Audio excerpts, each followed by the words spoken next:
You also need the technologies, like the software, the metaverse that we're all hearing all the time.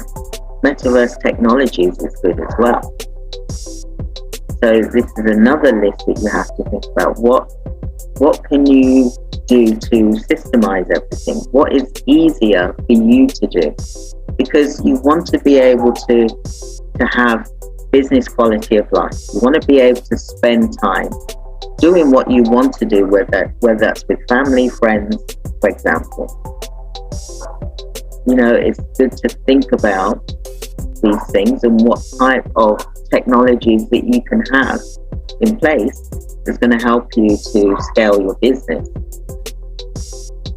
and be compliant as well on the metaverse. You know, GDPR compliant, cyber security.